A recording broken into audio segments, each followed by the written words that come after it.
What's going on? What's going on? We live? We live? All right. Good. So, yeah, first off, thanks for having us out here. This is something that Zach and I have been super excited about. It's something we truly love doing because we just love coming out and talking to companies and showing you that you can do both, right? I think it's kind of common misconception that if you work an office job, like, you just don't get to be like that healthy, right? You got to work in a gym to do something like that. And we have seen that people can have trouble with that, but there are also options out there and things that you can do to counteract what goes on in an office setting. Because a little bit of backstory on myself, I actually come from a business background. Went to college with Alicia, go Wildcats, and got a business degree and got a corporate job right out of college. And so I remember the struggle going into a business job, and it was like, all right, now you're gonna sit at this desk for 8 hours a day, and good luck. And I remember, like, do I eat special things for this? Like, am I supposed to like move around differently? Like, how do I handle this? And no one was really telling me that. So personally, I love doing this because I just love sharing information that I wish I would have had when I started. So throughout my journey there, I struggled quite a bit, was actually almost fired because I was falling asleep at my desk all the time, and I didn't really understand why. And so eventually I had to figure it out. I had to try things, fail at things, and at some point I figured it out. And I was really actually able to make it pretty easy. And so once I did that, I realized, like, I got to share this with people. And fast forward to today, I am full-time certified nutrition coach, certified personal trainer. I take clients online for nutrition, train clients in person here in Seattle. Also the host of the Easy Wins podcast. If anyone wants to get their phone out and subscribe, you're more than welcome to at any point in this presentation. And then also owner of Savage Oats, which I like to explain that as just my easy win to you, to the world, right? Like, I'm going to show you guys easy wins that you can do. Everyone's going to have their own easy wins, but this was one that actually helped me along my health journey, and we've got some samples for you. I think Alicia will pass them out whenever. Hey, I love the clap. But yeah, it was basically something that helped me along my journey quite a bit, that I was like, well, everyone was always asking me about it too. So I was like, let me just try and get this out to people, see if they like it, and go from there. But another big reason that I'm here is just, like I said, I want to show people that it can be a lot easier than you think. And I always like to explain a few reasons for exactly why I'm here. And number one, I always like to ask people, like, what do you want out of life? I think you don't have to answer that right now, but I think that we need to attach whatever it is that you want with your nutrition, with being healthy, because that's gonna get you there. I do a lot of different things now that I would have never been able to do had I not got my health where it needs to be. So, whether it is, I put money up there because it's attractive. Anyone probably wants some more money. And I think, man, if you could attach getting more money to being healthier, like, it would be easy for you. It would be easy for a lot of people to do the things that they need to do. But in reality, you don't think eating healthier and having more energy throughout your day would get you more money? Like, it's gonna happen. Maybe you want to be a better parent. You don't think eating healthier, having more energy when you go home is gonna help with that? Like, I think a lot of people struggle with their health and eating right because they think, oh, it's just gonna get me a better body, right? And I don't really care that much about that. But in reality, it's gonna get you anything that you want. So it's gotten me everything that I've wanted, and I want to spread that message and help people attach those two things. Also, I'm here because it's easier than you think. You know, I think a lot of people, when they think I got to get healthy, it's like, man, I got to go on some diet. I don't want to do this. You know, man, I got to start working out 7 times a week. I don't want to do that. And me and Zach talk about it all the time. Like, I think if more people only realize how easy it could be, like the things that you actually really had to do, like more people would probably be inclined to get started and actually follow through with it. And we'll talk about the whole easy wins philosophy soon. And then the other main reason that I like doing these is because most information out there is just not good.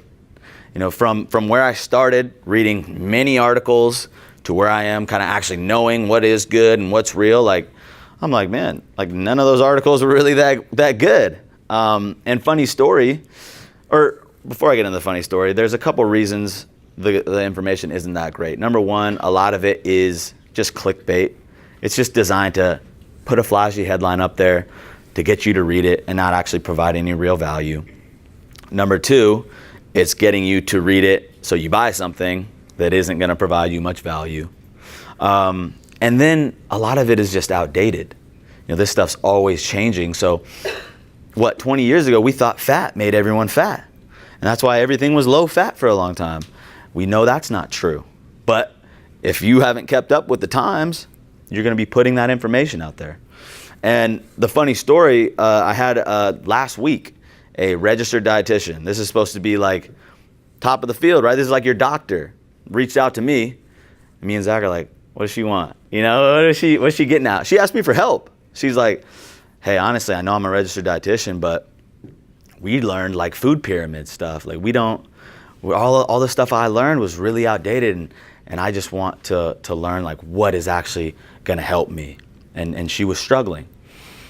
And I was just like, man, you know, like I got to share this stuff because I've found a way to make it easy, and I've also found the right information that people actually need. So now we'll talk about the easy wins mindset philosophy. Is that the, okay, they can see me. I couldn't see myself moving around. So easy wins. This has been my whole philosophy through life, it started with my health, but now it's just how I look at life, because like a lot of people, when I was trying to figure out and not get fired, I was like, man, maybe I should start a diet. That's what everyone does, right? But I was like, man, I don't want to do that because that's scary. That's a big change. And I was like, man, I don't want to join like a CrossFit gym or something. I don't want to change. I said, what if instead of those big changes, what if I just did like the smallest thing possible? What if I just did the little things and I did them every day and that was it? I was like 1 + 1 + 1, it's got to add up to something positive. And, you know, it turns out that it does. You can't really see this that well, but 1% better every day in a year will equal 38% better, just by 1%. And on the flip side, 1% worse, and most people think like, I'm not going to do this, I'll just maintain where I'm at, but it's just not true. 1% worse, these are both things you don't even notice. Like no one notices 1%. You don't notice when your phone battery drops 1% or when it goes up 1%. You don't notice these things. But one will leave you 38% better and one will leave you worse than you were when you started. So I always like to use this term automate when I talk to the businesses, because we understand automation. Like we're always trying to automate. That's what we always want to do. Because why? Because we want to open up space and capacity to do other things. So what if you automated this 1% in your life, and at the end of the year you didn't really notice it, but you just ended up 38% better? Like that's huge. And that was what I realized. I was like, I literally woke up a couple of years later, I was like, I'm in the best shape of my life. I have all this energy, and I was like, why? I was like, what even happened? And I was like, oh yeah, those little things. I just did those. They became a part of my life. And so that's where we want to get you to. We're not trying to come here and say like, all right, half of your day now after you get home needs to be gym time, meal prep time, chicken and broccoli time. We're saying like, let's find those little automation things that you can just plug in and forget about, set and forget. And then so now you're probably like, all right, well, how do I get these easy wins? What do I do? So I always ask these two questions to myself, and it's just, how can I get started, right? People always get stuck here. I want to get healthier. I want to, be more active. I don't know what to do. What can you do today, right? Can you go walk around the office? Can you walk the stairs here? Can you walk? You got to walk to the parking garage, so there's your steps right there. But always be thinking about that. Okay, I want to eat healthier. What can I do today? Looking over there, what's the healthiest choice you can make today? And then in any situation that you're in, I always think that, what's the smallest thing you can do here in your favor? Right? You're walking up to the building. Yeah, I could probably take the stairs. You're parking, trying to look for the closest parking spot. I'll park a little further. Those are the little things. Like, you're not going to complain for the rest of the week about how you took the stairs today and it sucked. You won't even remember that you did it at the end of the day. And that's that 1% that adds up over time. And then at the end of the day, really, like, I'm not saying don't ever lose. Like, you're not going to do anything wrong. Like, anyone who takes the elevator is wrong. But just win more than you lose, right? You guys got donuts here? I'm having one. But I'm going to win more than I lose at the end of the day. Bet that. So that's how your mindset has to be. Maybe I'll just have half. Maybe that's my win. But just think about that. And then the last part, probably the best part about this whole outlook and mindset is, and I'm going to focus more on nutrition and health, but probably the best part is that it turns you into a winner, right? Like, these diets and these big exercise programs, they aren't the greatest, because when people fail, no one likes that feeling. You don't like failure. And then you don't feel like starting anything anymore either, because no one likes that feeling. But these easy wins, if you're winning all day, constantly winning, I did this, I did that, I did that. That sparks winning in every aspect of your life. So like I said, it's a philosophy. Like, I'm not going to get into all that, but it's crazy to me how many of my clients that I work with, like, at first I could barely even handle their jobs. Kind of where I was at. And now, like, after all this stuff, they're ready to, like, they're like, man, I want to start this side hustle. I want to start this business. Like, they're getting healthy, but they're also, like, realizing all these other wins in their life. So I just think, like, look at what you're doing, notice all the wins you're getting, and see where it takes you. So that's the philosophy side of it. That's the high level stuff. I definitely want to get into a little more tactical stuff out there, just things that you can take away today. And for me, these are like the basics that, number one, if you did every single one of these right, you got these all down, your whole life would change. If you just picked one, probably your life would change. So I'll go over these. Calories in versus calories out. That is the main equation you gotta understand. That's the energy equation. It's the only one that matters. A lot of people, like I said, think that, fat makes you fat, carbs make you fat. It's actually the total calories in versus the calories you burn. That's it. So if that's the case, you probably want to know those two numbers, right? You probably want to know how many calories you eat. You probably want to know how many calories you're expending in a day. So if you didn't do anything else, but you just figured that out, you would win, right? Like, if you just knew this is how many calories I have today and you stuck to it and you made sure that that was a deficit, you would lose weight if that was your goal. So just figuring that out would be a complete game changer for you. And you can do that by tracking your food. You can do that by tracking your progress. So you're going to track your food, and then you're going to track what happens, and then you'll know. these next couple are basics, but it's insane to me. Sleep 6 to 8 hours. I talk to so many people. They got all these problems, all these things going on. It's like, how much do you sleep? Oh, barely at all. Oh, what do you expect? If that is not happening, like, forget all this other stuff. Forget hitting the gym. Forget all these healthy meals. We just got to figure out how to make that happen. So, like, put all your energy into that, whatever that means. You know, maybe you have to force yourself to have a cutoff time so you can get in bed with enough time to do that. Maybe you have to spend some money on an air conditioner or whatever to make your room cool enough. Whatever it takes, that's going to be more beneficial than most things out there, because that's how your body recovers. And if your body doesn't have a chance to do that, I mean, what do we expect to happen? Same with water. I talk to so many people. Oh man, I got all these headaches. You know, I'm so tired all the time. It's like, do you drink water? Oh no, barely. Like what do you expect to happen here? So half your body weight in ounces, just call it good. Like I said, set it and forget it. You need to drink 100 ounces, cool. Buy a water bottle with 50, kill it twice in a day.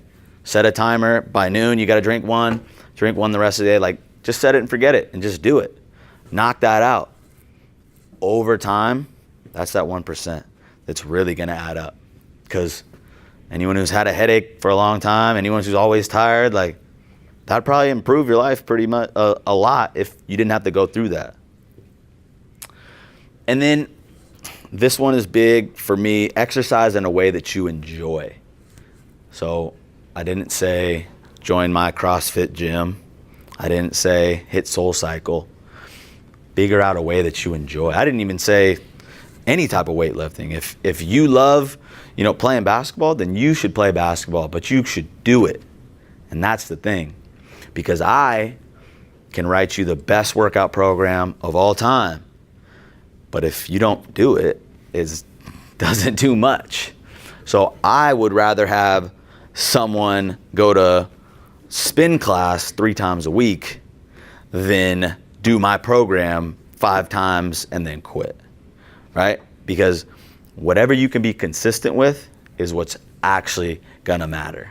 Obviously, and Zach will talk about it, you know, we would love to see some strength training in there just for longevity reasons, but hey, we gotta start somewhere. We gotta get some wins on the board. So whatever that is, if it's just walking, do that. That's cool. Don't think you gotta do anything crazy, but just do it.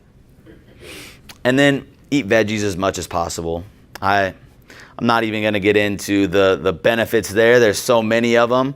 I just think, like, if I can tell you to eat veggies as much as possible, if that's in your head, like when you're eating food, it's so easy to go days without eating vegetables. You can get a burger, nothing there. And your iceberg lettuce on the McChicken isn't a vegetable. I'm talking real vegetables. So just think about it. You're getting lunch. Where are the veggies? This is what I always tell people. Where's the protein? Where's the veggies? Find it, figure that out, and just make a point to do it. And that's that 1% that will add up. So easy wins at the office. These are even more hyper tactical. We talked about some things to figure out. These are some things that when I was a corporate employee that I put into play. You guys got standing desks here. That's awesome. Love that. That's huge, just because it's like, it sparks the habit, right? Like, if I'm standing up, I'm going to be more inclined to walk. When I'm sitting down, reclined in my chair, I'm not getting up. So you're just going to move around more naturally. Refillable water bottle, that's big. Like, everyone's got to have it. Like I said, divide up the ounces that you need to drink. Figure out how many times you got to kill that water bottle and just do it. Meal prep containers, that's huge. It is almost impossible to control your calories to where you need them to be if you're not making at least some portion of your food, just because you just don't know. You don't know what that chef's doing. You don't know what they're putting in. You don't know, and they don't care. They don't care about your specific calorie needs. So having some meal prep containers is going to make that a lot easier for you. Protein snacks, this is a big one. I see a lot of snacks at many offices that aren't actually going to do the job. Most snacks out there are actually going to make you hungrier. I mean, the whole goal behind a snack is to hold you over until your next meal. But a lot of these are actually going to spike your blood sugar. You're going to crash. You're going to want more food. Protein snacks is going to level that blood sugar out, and it's also going to turn off those hunger hormones in your body. So find the protein. That's what I always say. Big one, don't drink your calories. So I love the LaCroix. It's a great option. That over some soda, like, it's crazy to me how many people, if you have 2,000 calories, how many people are wasting half of those drinking 4 sodas and a Frappuccino or something like that. It's like, why? So just drink as little calories as possible. We're big on cold brew. Coffee gets you all the kick you need for 0 to 5 calories rather than a 400 calorie latte. MyFitnessPal, that's a big one, just to track your food with, to be more aware of what you're taking in and where you're at. Just that awareness is going to help you. The veggie side of things, add spinach to everything. That was my whole goal when I wasn't eating veggies, was I was like, I'm just tossing spinach on everything. You don't really taste it. It's an easy way to just get in the game. Greens powder is big too. If maybe you don't want to carry back spinach on you, greens powder is a nice way to just mix that in water. Easy way to get your servings of vegetables. Obviously, we'd rather have you get fresh veggies, but if you got to start there, it's a good start. Park further away. Obviously, you guys already got to do that, so that's cool. And then scheduling your workouts in, I think that's big. You know, it's easy to just blow workouts off, but if you got it on the schedule, you treat it like an appointment, you're more likely to go. And a lot of these gyms are cool like that because they got like cancellation policies. So when you're scheduled in, you kind of have to go. So that's been beneficial. And then the last one, just having success meals. When we're talking meal prep and things like that, we got to have like those meals that we know the calories on, we know they're good, we know we like them, we know we can make them quick, because as you all know, there's weeks where we get real busy. There's weeks where we don't feel like doing anything. We've got to have those go-tos, and maybe that's a go-to place around here. You're like, I know it's low, it's a decent calorie amount, I know it'll fill me up, I know I like it. And just having those rather than wondering all the time, that's going to be really big for you. So I think that is all I had. I'm going to pass it off to my man Zach to talk some more. You good?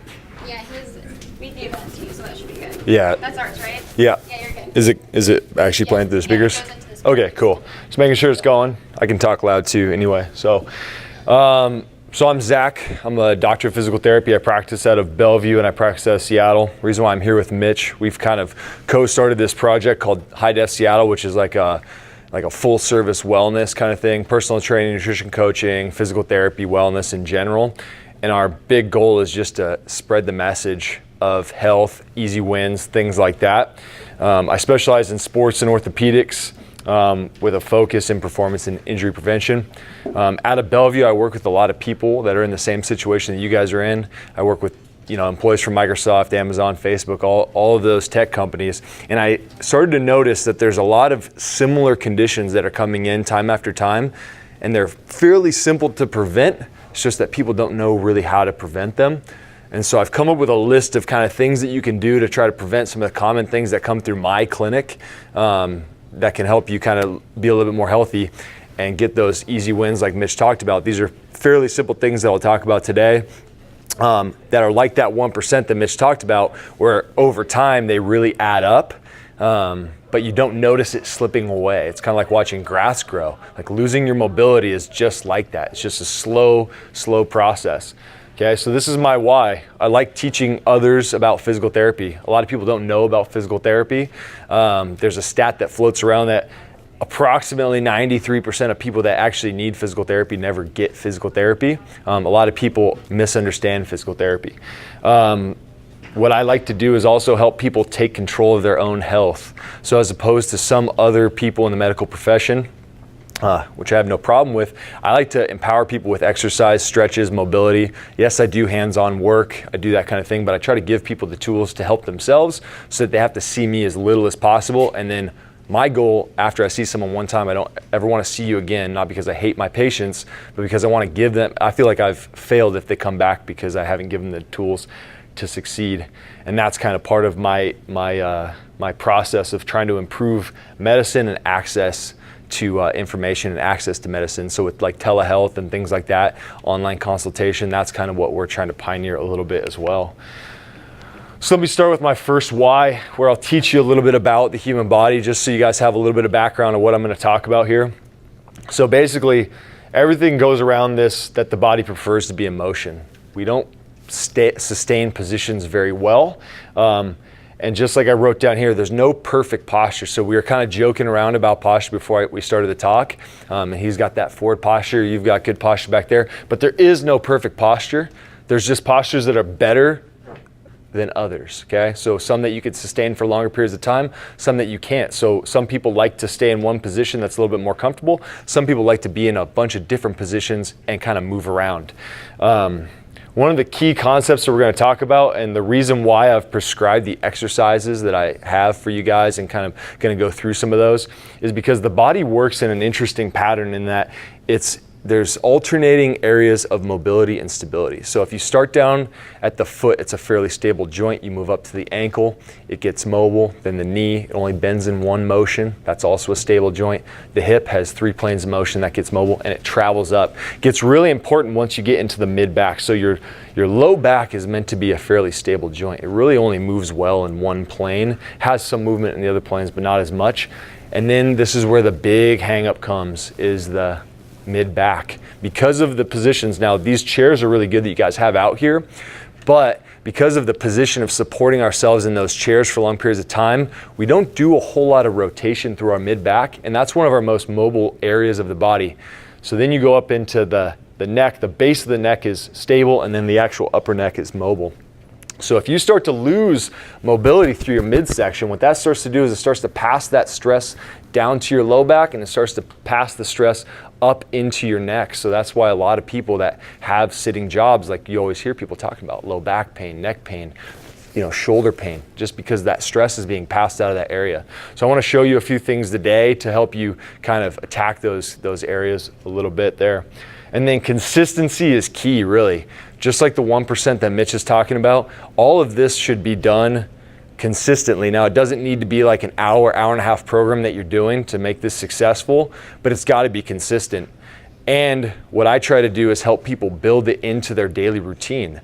So like we've got a gentleman here that's sitting in a cross-legged stretch. That's a perfect example of that could be a hip stretch, right? So if you switch it up, if you keep that equal, you can maintain your mobility through those movements, just adding it day to day. So these are the common things that I see walk through my clinic all the time.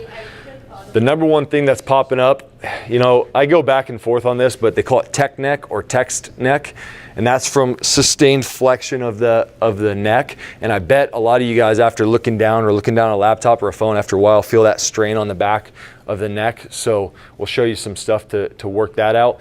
And then you've got these two called upper cross syndrome and lower cross syndrome. It sounds worse than it is, but it is pretty painful. And I'll kind of show you some graphics of how those work, because those are two of the main things as well. And then that lower cross syndrome leads to the low back pain, and all of those can lead to these nerve impingements. You start to get numbness or tingling down into the hands, or just pain radiating down into the arms or down into the legs. And that can all just happen from sitting.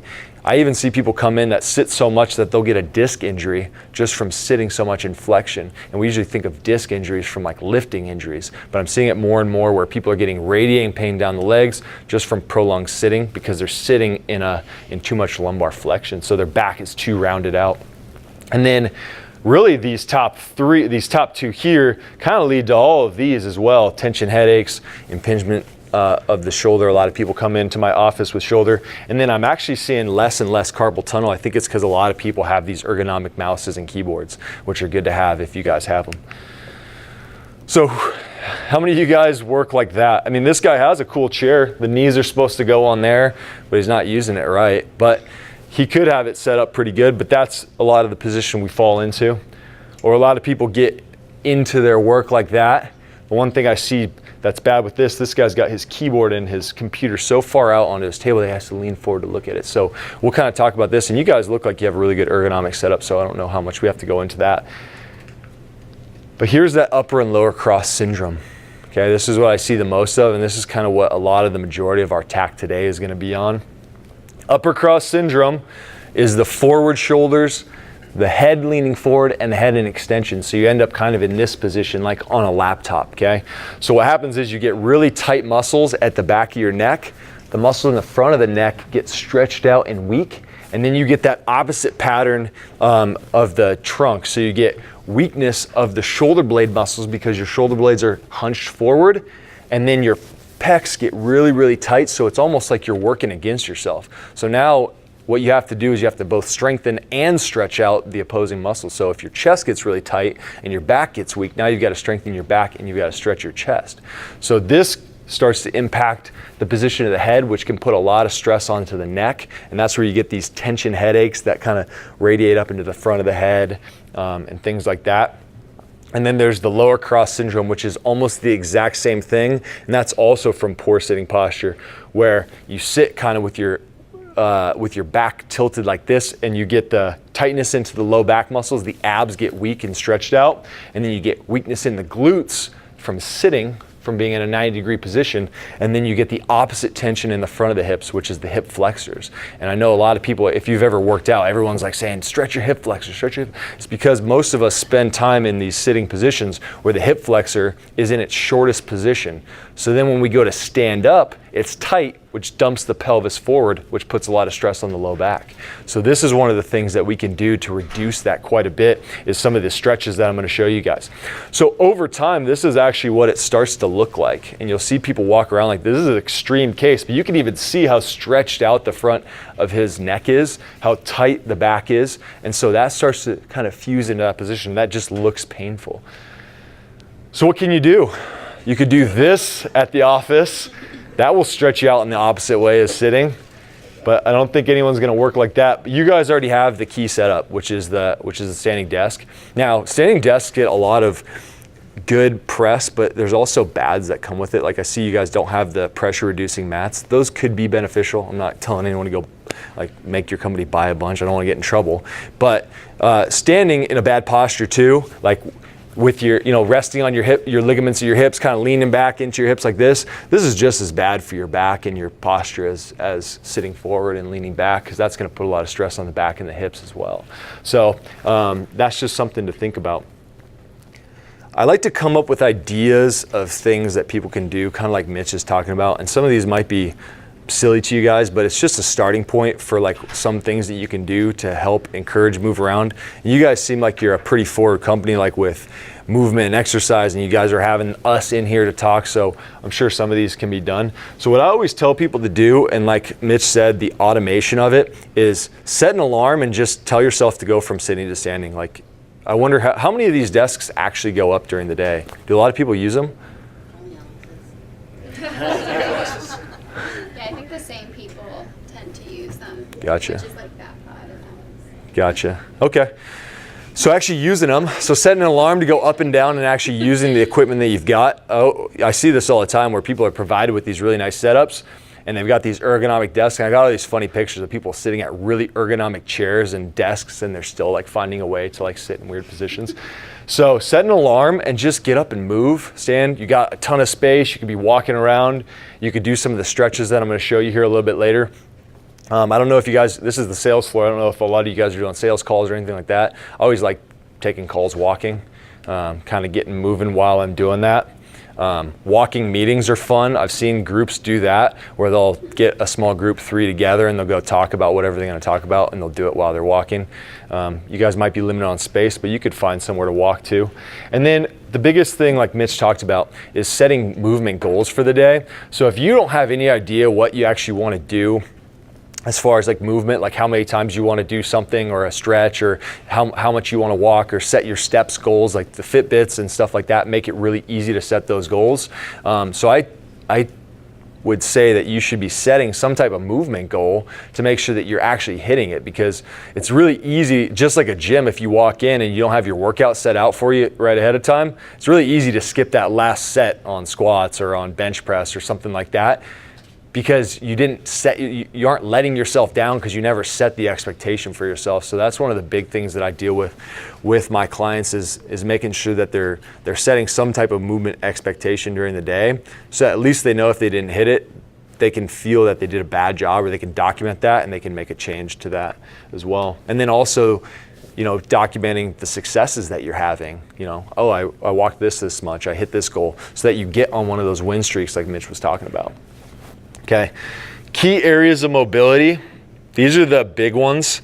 These are the ones I could almost just not have a physical therapy job and just tell people to do like probably 5 exercises, and I'd cure 75% of people's problems, just because these are the key areas that I always see have tightness in people. So ankle mobility, it's a big problem. People don't realize it, but it impacts your knees quite a bit. So when your ankles get stiff from sitting and not moving and not forcing yourself, if you don't run, you never get into full dorsiflexion, so your ankle never points up fully. That can really impact knees. So if you have a lot of knee pain, that could be one of the reasons. It's probably likely that, and some of the hip strength stuff we're going to go through. So that's a big one. So what I recommend is calf stretching. So doing something, you've got your desks over there. You guys could be doing some calf stretches and typing at the same time. All these can be done at the desk. This is the same thing, standing hip flexor stretch. So we talked about the hip flexors, how that impacts that position of the pelvis there. So if you can just get into a hip flexor stretch where you're lined up here, getting that stretch in the front of the hip, you can be working in that same position. Then you're accomplishing the standing, you're accomplishing the stretching at the same time. So you're multitasking. It doesn't become this task where you're like, oh, I have to lay out 45 minutes of my day when I get home from work and I'm tired to do all of these stretches. It just becomes something that's built and automatic. I probably look weird walking around my clinic because every time I go to type on my computer, I kick my foot up on a desk and stretch my quad or something like that. But that's really what it takes to be mobile and kind of move and be pain-free. The hips are a really big problem area as well, just because we never get into rotation of our hips during the day. So we don't externally rotate, we don't internally rotate. Most of the time when we sit, we go into flexion, and we hardly go into extension because most of us aren't sprinting on a daily basis. And that's about the only position you get into. So these are some stretches that I was talking about that you could do right at your desk. Just like he's about to do, pushing down on the knee, stretching, external rotation, and then just coming back the other way and stretching internal rotation. Everyone's probably heard of the piriformis muscle. It gets a ton of press. That's the piriformis stretch. That muscle goes right over the top of a nerve, the sciatic nerve that you've probably all heard about as well. And that can cause problems for prolonged sitting. So that's a good stretch to get. You should feel that right in the back of the glute. This is my favorite exercise. I do this one a lot. This one, thoracic spine, that's what TS is, thoracic spine rotation. So this is like an open book, or I call it an archer stretch, bending the knees up. That's the one that's gonna open up that rotation of the upper back. It's gonna help to alleviate some of that pressure that's going from the midsection down to the low back and up to the neck. So this is if I could recommend a couple, I would say hip flexor stretch and the hip and thoracic spine rotational movements would be your top 3. If you could do those every day, you'd be in a really good place. All the other ones would just be icing on the top of the cake. A lot of people like foam rolls. You guys have the foam rolls. I'm sure you're doing some stuff hopefully on them. Or do you have them still? Or yeah, awesome. So are you guys all foam rolling every day? Oh, Okay, I don't expect you to do it all day, but if you pop in for a break, set that alarm, once every couple hours, go and do a few extensions. That's gonna reverse that posture, okay? Most of these exercises are what I call postural reversal exercises. You're just doing the opposite of what you're doing all day long in this position. So extending through the mid-back is another one of the things that your mid-back should do. A lot of people's don't, so then that gets taken up through the low back, which again puts a lot of pressure onto that low back. While you're on that foam roll, may as well flip it the other way and stretch the chest. That's going to be opening up that position where you just came out of there again. And then the last few is the rotation of the neck. So we don't really rotate. I realized this one day when I was I used to live in New Mexico. I drove 25 hours here. And one day I drove 14 hours straight, but I looked at the road straight all day long. And then when I went to look to the left to get off the freeway, my neck was so tight that I could hardly look side to side. And I thought about everybody who's looking at a computer screen all day or 4 hours straight, just locked in dead center. You have literally probably not even moved your neck for 4 hours. So when you start to come out of that, it's just really stiff. So, putting a sticky note on your computer or something like that to tell yourself just to look around a little bit, that would help you out quite a bit.